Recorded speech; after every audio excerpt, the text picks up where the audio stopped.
අයිබෝන් කියලා පිළිගන්න ඔයාලා හැමෝම අදත් ටෙක් රැල්ල YouTube channel එකට. ඔන්න පොරොන්දු වුණා වගේම අදත් ඔයාලට වීඩියෝ එකක් අරගෙන ආවා. HTML for beginners tutorial series එකේ දෙවෙනි පාඩම තමයි අද අරගෙන ඇවිල්ලා තියෙන්නේ. කට්ටිය ගොඩක් බලලා තිබුණා අපේ first වීඩියෝ එක. අද අලුතෙන්ම මේකට එකතු වෙන කෙනෙකුට මම link එක දාන්නම් description එකේ. ඔයාලා first වීඩියෝ එක බලන්න. එහෙනම් අපි වැඩේ පටන් ගමු. හරි. අද මම ඔයාලට කියලා දෙන්න යන්නේ අපේ වෙබ් පේජ් එකට ඉමේජ් එකක් දාගන්න විදිය සහ ඒකට link එකක් දාගන්න විදිය. හොඳයි. මුලින්ම මම desktop එකේ මේ විදියට මේ example කියලා folder එකක් හදාගත්තා. ඒ folder එක ඇතුලේ මම අද අපේ වෙබ් පේජ් එකට දාන්න හිතාගෙන ඉන්න images දෙකත් ඒ folder එකේම දාගෙන ඉන්නවා. මේක බොහොම වැදගත් දෙයක්.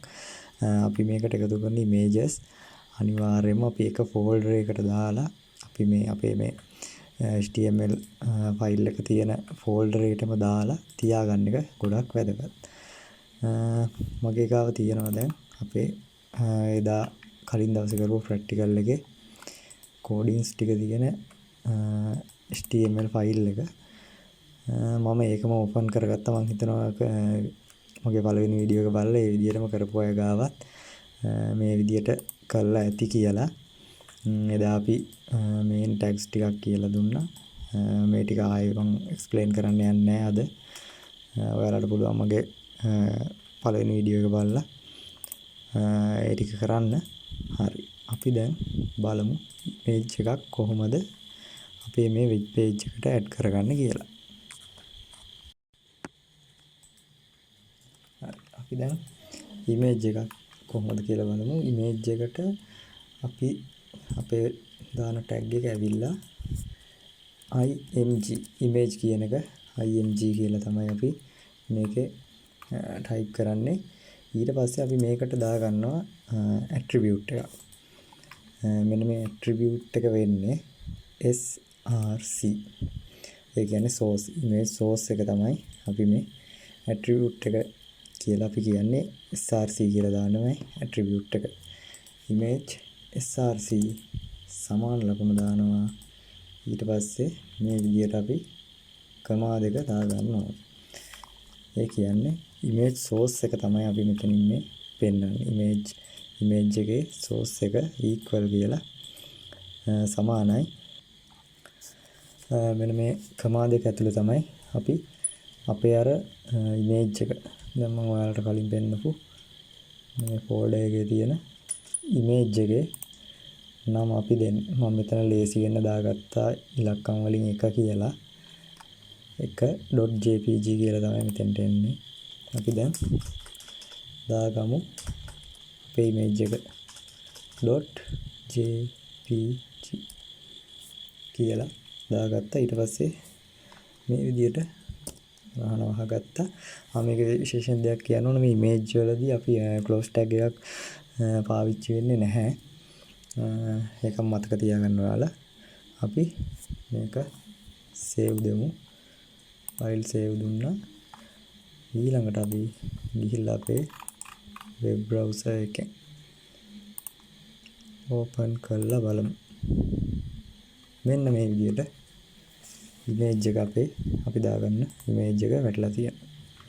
ඔයාලත් මේ විදිහටම try කරලා බලන්න කොහොමද image එක අපි දාගන්න කියලා.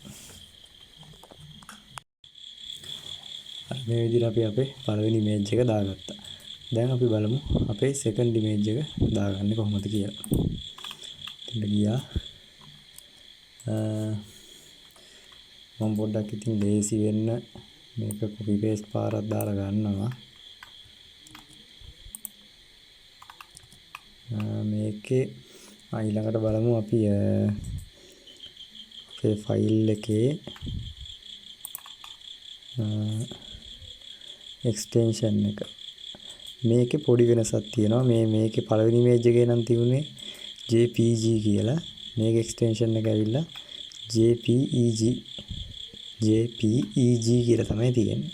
අනිවාර්යෙන්ම ඔයාලා මේකේ මේ image එකේ image එකක් add කරද්දී ඒක extension එක හරියටම බලන්න. PNG වෙන්න පුළුවන්, JPEG වෙන්න පුළුවන්, JPG වෙන්න පුළුවන්. ඒක නිසා නැත්තම් අපි මේක බලන්න නැතුව මේකත් JPG කියලා නිකම්ම දැම්මොත් මෙතන අපිට preview එකේදී image එක display වෙන්නේ නැහැ. අපි මෙතන මේ විදිහට අපි edit කරගමු. ඒක නිසා තන දෙනවා number 2 JPEG කියලා මම මේක edit කරගන්නවා. හරි. අපි file ගියා, save දුන්නා. browser එකට ගියා, refresh කරලා බලුවම වෙන්න. මේ විදිහට අපේ second image එකත් ඇවිල්ලා තියෙනවා. හරි. මේක අපි තා පොඩි වැඩක් කරමු. දැන් මේකේ දැන් image දෙක මේ විදිහ එක ළඟනේ ඇවිත් තියෙන්නේ. අපි මේක පල්ලෙහාට ගන්න බලමුකෝ. ඒකට අපිට කරන්න තියෙන්නේ එතනින් enter කරගන්නවා මම. අපි ඔයාලට මම කලින් දවසේ කියලා දුන්න BR tag එක use කරනවා. BR tag එක දාලා මේ file save ගිහලා preview කරලා බලමු. right. මෙන්න මේ විදිහට image එක දැන් පල්ලෙහාට ඇවිල්ලා තියෙනවා. image වල ඊළඟට අපි තා පොඩි දෙයක් බලමු මේකේ. image එකේ size එක. දැන් මේක අපිට අවශ්‍ය size එකකට මේ image එක customize කරගන්න ඕන. නැත්නම් අපිට මේ තියෙන size එකම මේක මේ මෙතන අපිට අපේ web page එකට එහෙම ගැලපෙන්නේ නැති නිසා. හරි. දැන් අපි මේ මෙතන තියෙන image එකේ size එක අපි වෙනස් කරගන්න විදිය බලමු. මේකදී අපි කරන්නේ image එකේ width එකයි height එකයි තමයි වෙනස් කරන්නේ. මෙතන අපි දැන් image src කියලා අපි කෝඩ් කරගත්ත දැනම ඒ tag එක ඇතුළේම අපි දානවා මුලින්ම width එක. width කියලා type කරගෙන ඒකටත් අර විදිහටම අපි value එකක් දෙනවා equal double comma ඇතුලේ අපි width එක දෙමු 150ක්. ඊළඟට space එකක් තියලා ඒ විදිහටම අපි height එකක් දෙනවා. height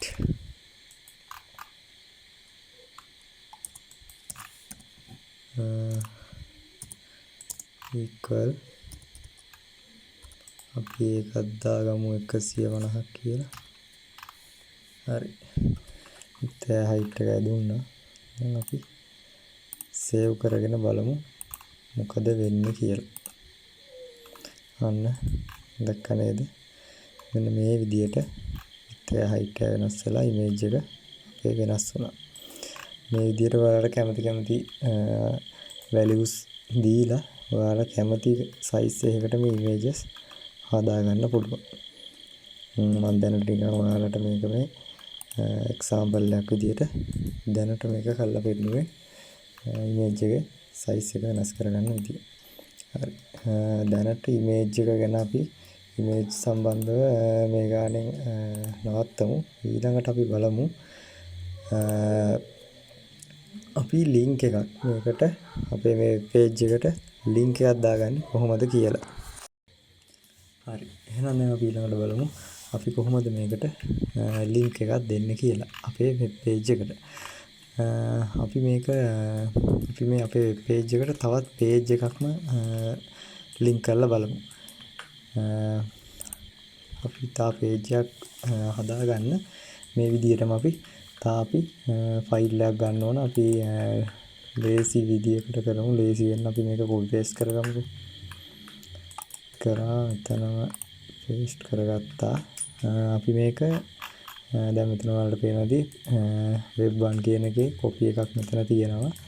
ඒක අපි rename කරගමු web 2 කියලා. හරි. දැන් web 2 කියලා අපි ඒක rename කරගත්තා. අපි ඒක ඇතුළට ගිහිල්ලා පොඩ්ඩක් අපි වෙනස් කරගමුකෝ. නැත්තම් මේකේ තියෙන දේවල් මොනේ තියෙන දෙකම එක වගේනේ. අපි මේ image දාපු ඒ ටික අපි අයින් කරගමු. හරි. මේ විදිහට අපි images ටික අයින් කරගත්තා. අපි ඒක save කරගත්තා. හරි. ඊට පස්සේ ආයෙමත් අපි යන් අපේ web 1 කියන අපේ පළවෙනි page එකට. හරි. ඒකේ අපි දැන් බලමු මොකක්ද අපි ඒකට ගන්න tag එක කියලා.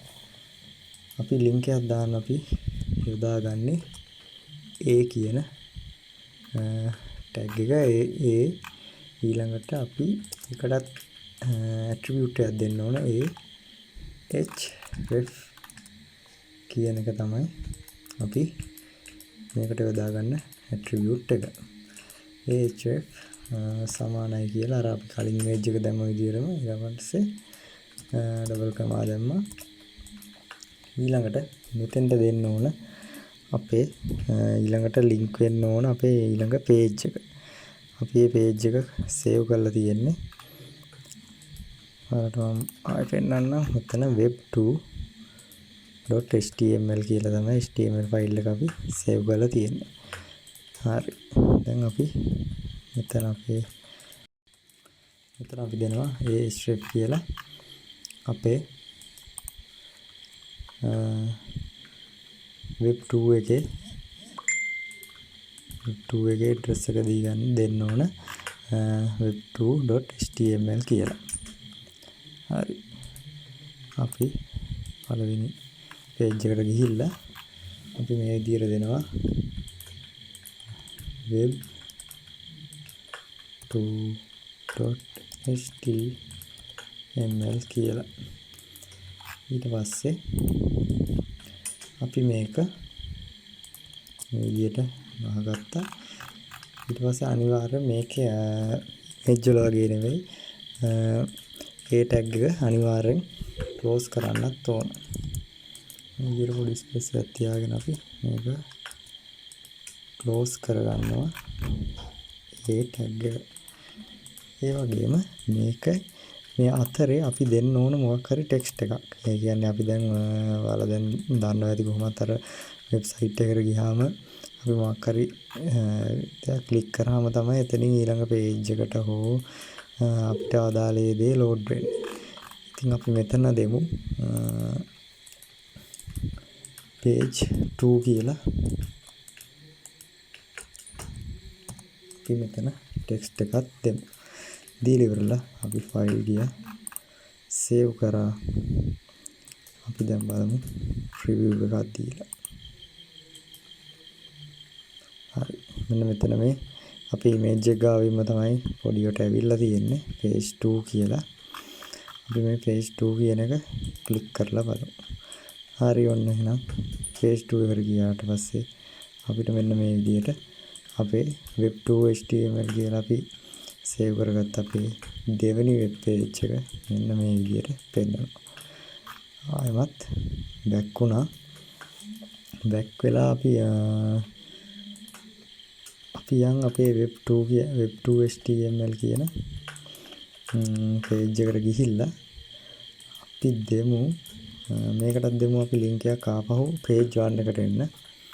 ඒක කරන්නේ මෙහෙමයි. අපි ආයෙමත් open කරගන්නවා ඒ tag එක href සමානයි double comma open කරා. අපි දෙනවා ඊළඟට මෙතන මේ අපේ web page 1 එකේ address එක මෙතෙන්ට දෙනවා web1.html. හරි. මේක අපි close කරා. ඊළඟට අපි මෙතෙන්ට දෙමු ටෙක්ස්ට් එකක් දීලා මෙමු ටෙක්ස්ට් එක දෙමු අපි page 1 කියලා. page 1 ඊළඟට අපි මේක close කරගන්නවා. හරි. මේකත් අපි save කරලා ඉවරලා refresh කරලා බලමු. page 2 එකට ගියා. හරි page 2 එකට ගියාට පස්සේ අපේ දැන් page 2 එකේ තියෙනවා page 1 එකට යන link එක. අපි ඒක click කරා. ක්ලික් කරාට පස්සේ ආයෙමත් අපේ page 1 එකට එනවා. මෙන්න මේ විදිහට තමයි මේක මම බොහොම සරල විදිහට අද ඔයාලට කියලා දුන්නේ. මොකද මේක beginnersලට කරන course එකක් නිසා මේ විදිහට තමයි මේ වගේ pages ඒ කියන්නේ වෙබ් පිටු ගණනාවක් එකතු වෙලා තමයි වෙබ්සයිට් එකක් නිර්මාණය වෙලා තියෙන්නේ. ඔයාලට ඒක වෙබ්සයිට් එකට ගියාම බලා ගන්න පුළුවන්. මේ විදිහේ මේකෙන් තවත් පිටුවකට එහෙම මේ විදිහට pages ගණනාවකින් තමයි වෙබ්සයිට් එකක් නිර්මාණය වෙලා තියෙන්නේ. මට හිතනවා දැන් ඔයාලට මේ ගැන දාලා අදහසක් එන්නේ නැති කියලා. link සම්බන්ධයෙන් අද අපි කතා කරේ link සහ images අපේ web page වලට add කරගන්නේ කොහොමද කියලා. මම හිතනවා ඔයාලා මේක practical එකක් විදියට අත්දැක බලයි කියලා. මේක මේ මම කරපු විදියටම ඕනේ නැහැ. මම ඊට වඩා හොඳට මේක මේ ඇත්තටම හරිම කැත web page එකක්. ඊට වඩා ලස්සනට ඔයාලා නිර්මාණාත්මකව ඔයාලගේ අයිඩියා එකට මේ මම කියලා දීපු දේවල් යොදාගෙන අලුතෙන් නිර්මාණාත්මක විදියට වෙබ් පේජ් එකක් ක්‍රියේට් කරා කියලා මම හිතනවා. අදට අපි මේ images සහ link කියන දෙකෙන් වීඩියෝ එක එන්ඩ් කරමු. ඊළඟ දවසේ අපි තවත් ඉක්මනින්ම මම ගොඩක් කල් ගන්න නැතුව ඉක්මනින්ම ඊළඟ වීඩියෝ එක ගේන්නම්. මොකද අද ගොඩක් ලොකු දෙයක් කියලා දුන්නේ නැහැ. ගොඩක් වීඩියෝ එක දික් කරන්නත් මම කැමති නැහැ. එහෙම වුණොත් මොකද ඔයාලට බෝරින් වෙලා අන්තිමට මේක සමහරට කට්ටිය නිකන් කරන්න බලන්න කැමති වෙයි. ඒ වගේ දෙයක් වෙයිද දන්නේ. ඒක නිසා ඔය කට්ටිය දැන් මගේ ෆස්ට් වීඩියෝ එකේ තියෙන ටිකයි ඊළඟට මේ අද කියලා දීපු දේවල් ටිකයි එකතු කරලා ප්‍රැක්ටිකල් ටිකක් ගෙදෙද්දි කරලා බලන්න. එහෙනම් අපේ HTML වීඩියෝ සීරීස් එකේ සෙකන්ඩ් වීඩියෝ එක මේ විදිහට අපි නිමා කරනවා. ඊළඟ වීඩියෝ එක ඉක්මනටම ඔයගොල්ලන්ට අරන් එන්න. අපිව subscribe කරන්නත් අමතක කරන්න එපා. like කරන්න, comment කරන්න, යාළුවන්ට බලන්න share කරන්න. එහෙනම් ඉක්මනින්ම ඊළඟ වීඩියෝ එකේ හමු වෙමු. Thank you.